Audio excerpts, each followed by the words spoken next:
د کومو بیمارو نه بچ کیږي انسان چې څوک سحر د وخته راپاڅیږي. میډیکل ساینس د باره کې څه وایي؟ میډیکل ساینس وایي چې د انسان په وجود کې یو قدرتي ګړۍ لګېدلې ده چې کله شپه شي نو په وجود کې میلاټونین د خوب هارمون خارجوي، خو چې کله رڼا کیږي نو انسان وجود وچتېدو طرف ته تیاروي. او کله چې انسان سحر د وخته راپاڅیږي نو د هغه چې کوم مازغه برین دی هغه به مضبوط وي، یاداشت به یې ښه وي، د ډپریشن او د سوچونو فکرونو په شان بیماری ورته نشي راتلی، موټاپا ورته کمه راځي، د زړه بیماری ورته کمه راځي او د شوګر بیماری ورته کمه راتلی شي.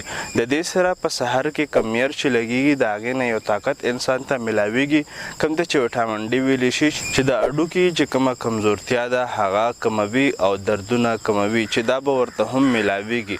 نو سحر وختي پاڅېدل ستاسو د صحت لپاره ډېره زیاته فایدهمنه ده. که چېرې څوک سحر پاڅېږي نو دا فایدې ورته میلاویږي.